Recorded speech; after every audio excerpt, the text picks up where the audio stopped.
Привет всем любителям BTS. Возможно ли, что рутинная репетиция в студии, обычно наполненная ритмичными отсчетами и бликами света на стекле, может превратиться в эмоциональный момент, заставляющий миллионы фанатов по всему миру замолчать и плакать, всего из-за одного маленького движения, одного зрительного контакта, одной паузы дыхания между Чингуком и Тэхёном?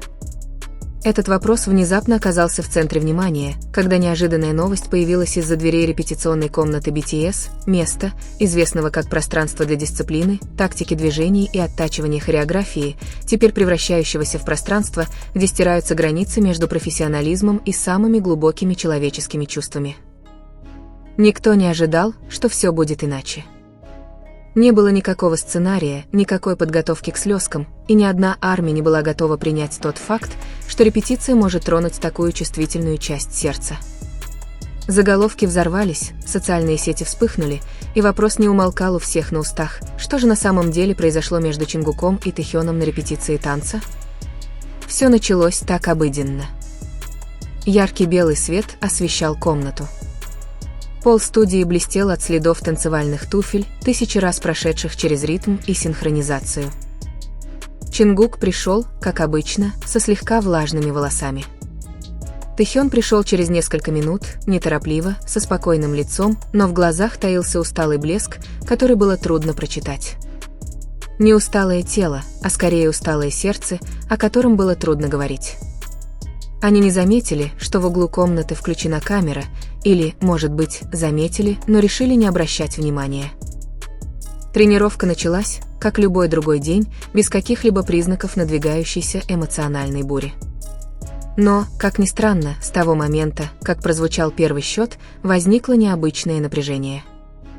Их движения были точными, но между движущимися телами были разные нюансы, словно неслышный диалог, словно история, всплывающая на поверхность.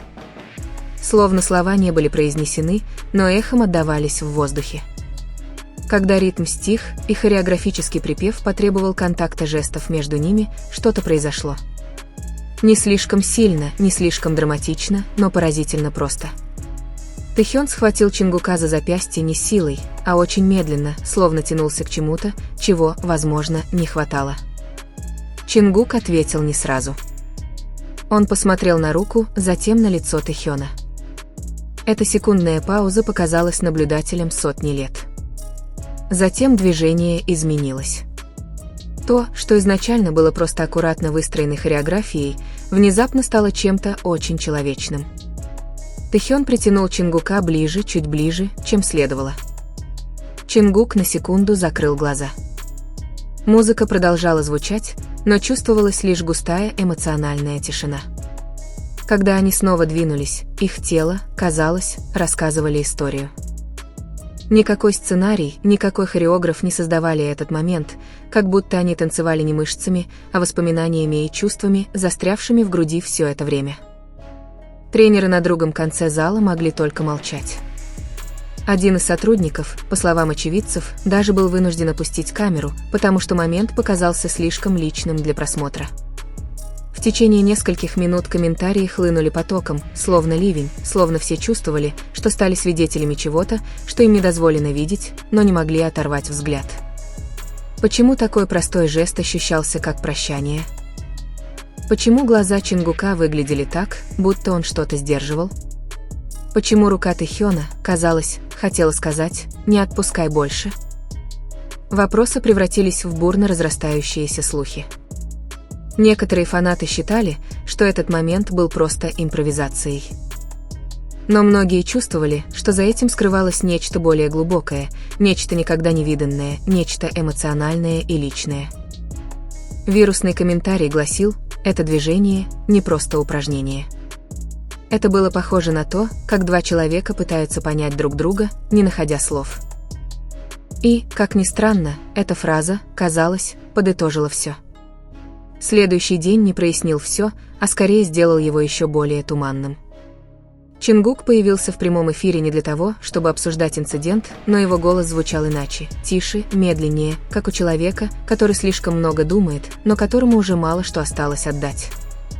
Он улыбнулся, но его взгляд не полностью следовал за улыбкой. Арми, привыкшие читать язык тела быстрее, чем сердцебиение, сразу это заметили и завалили комментарии вопросами.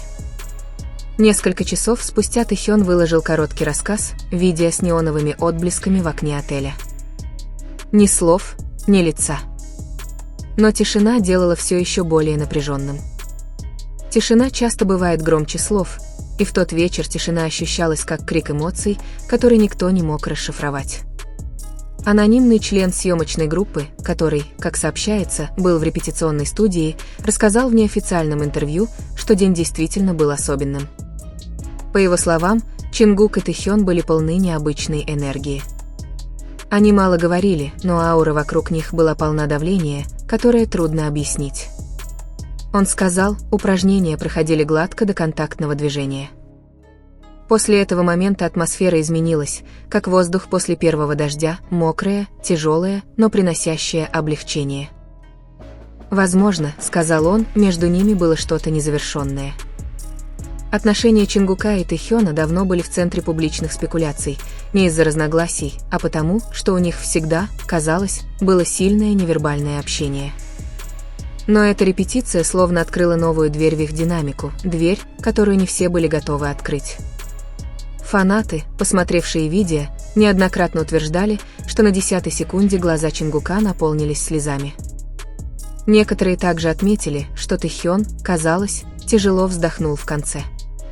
Эксперты по языку тела опубликовали подробные анализы этого небольшого жеста и пришли к выводу, что этот момент нес в себе значительную эмоциональную нагрузку, не просто уважение или близость к работе, но и элемент тоски, внутренней борьбы и желания передать что-то без слов.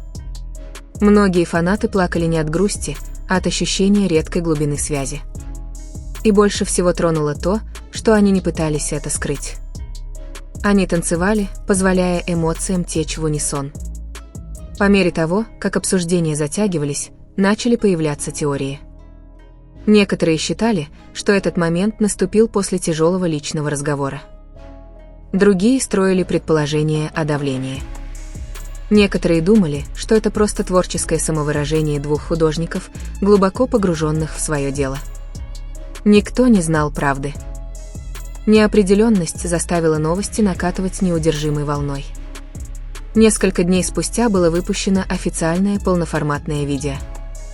Его 4-минутная продолжительность лишь усилила шквал слухов.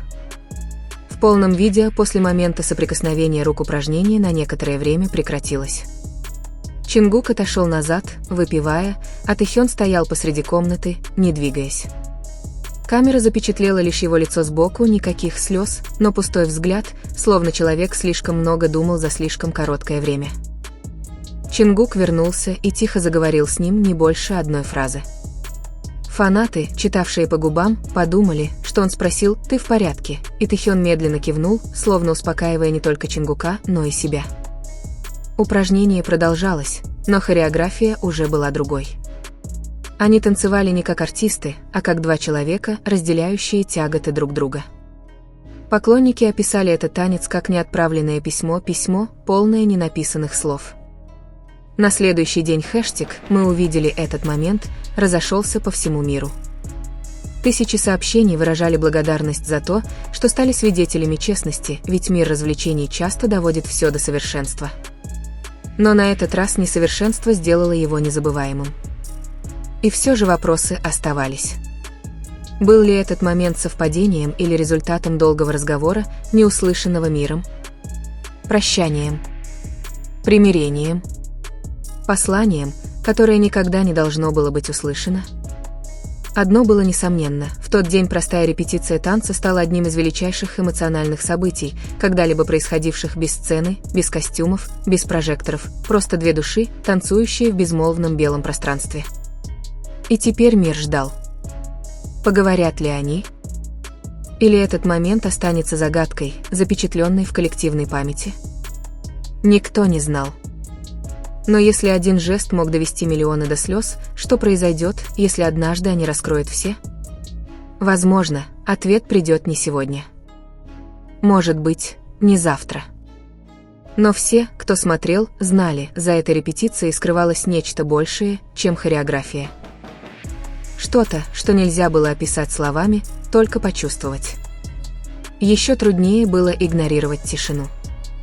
Никто, ни руководство, ни участники, ни инсайдеры не давали разъяснений. Тишина обостряла слухи, пока они не становились реальностью. Тишина стала тиканьем часов в репетиционной студии, отмечая каждую секунду растущим ожиданием. Было ли это прологом к чему-то большему? Или эпилогом путешествия, известного только им двоим?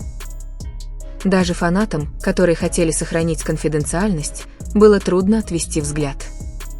Они смотрели снова и снова, надеясь найти ответы в малейших движениях, в самом тихом дыхании. Человеческие эмоции сложны, будучи выражены в движениях тела, они формируют язык, более честный, чем слово. Поклонница скорее заявила, что посмотрела видео 317 раз за одну ночь.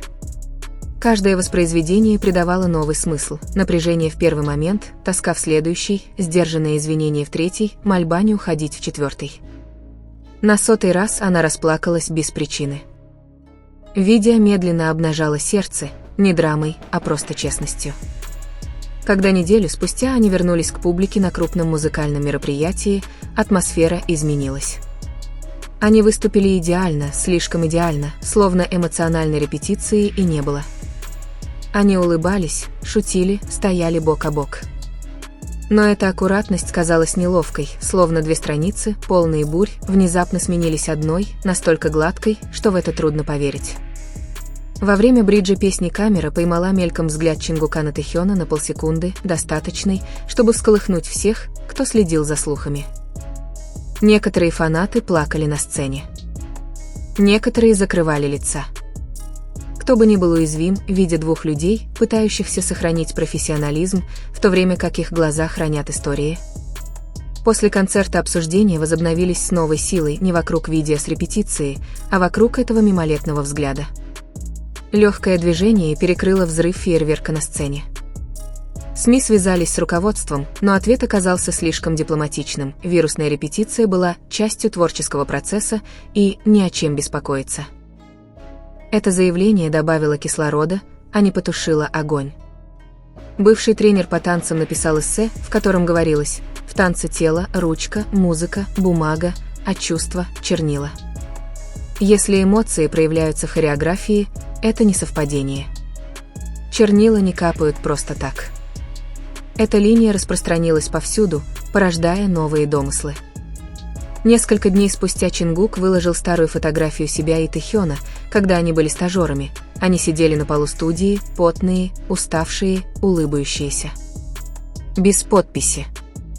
Просто фотография, тихая и говорящая сквозь пустоту.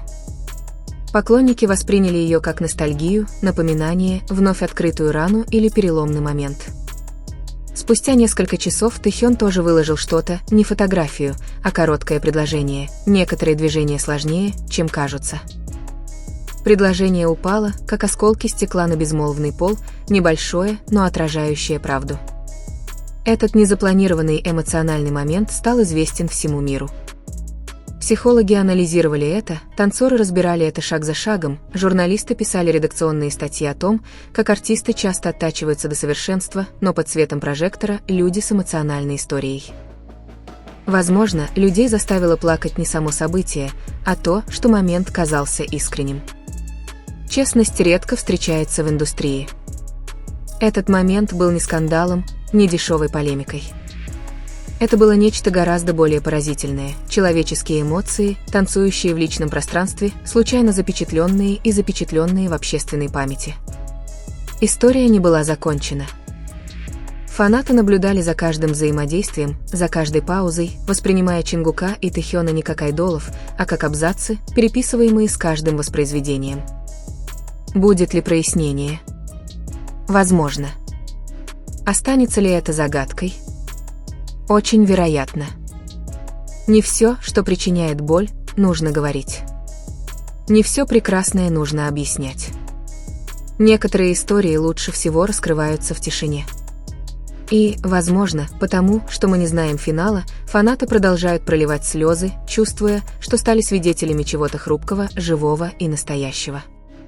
Потому что в одном маленьком жесте в той репетиционной комнате что-то сломалось или соединилось, или и то, и другое. Что будет дальше? Станет ли этот момент краеугольным камнем их будущих отношений?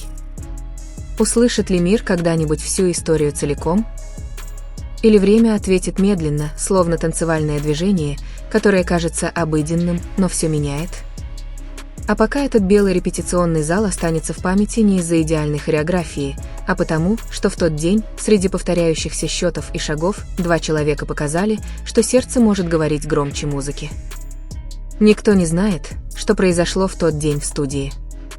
Это белое пространство хранит историю, записанную не словами, а движениями, вздохами и взглядами, которые переплетались дольше, чем хореография на бумаге.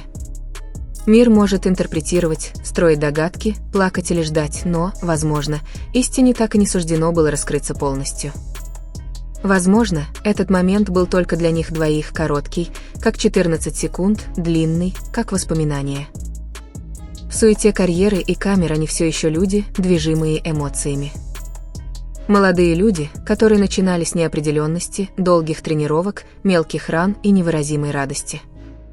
В тот день, без плана и сценария, мир мельком увидел личное пространство, которое редко открывалось. Для некоторых этого было достаточно. Для других это было лишь началом новых вопросов.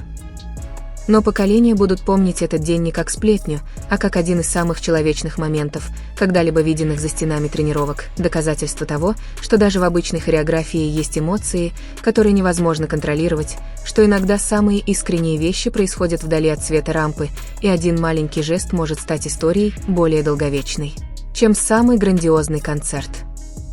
Со временем воспоминания могут померкнуть на поверхности, но никогда не исчезнут из глубины. Эти 14 секунд и 4 минуты последующего видео врезались в коллективную память, как чернила, попавшие на бумагу и никогда не высохшие до конца. Если однажды Чингук и Тэсён решат поговорить, мир их услышит. Если нет, даже этого будет достаточно. Не всем историям нужно повествование, чтобы стать реальностью. Некоторые читаются молча, хранятся в сундуке, ими восхищаются, словно живыми моментами, незаконченными в описании. Пусть эта история завершится не ответами, а пространством для чувств двумя телами, танцующими не просто в такт, а в нечто более глубокое. Чем-то, рожденным эмоциями, живущим в паузах, завершающимся не аплодисментами, а безмольным шепотом еще долго после того, как музыка стихнет. Ведь, возможно, в этом и есть суть тренировочная программа, ставшая эмоциональной историей. Жест, трогающий глубже слов, момент, незапланированный, но незабываемый.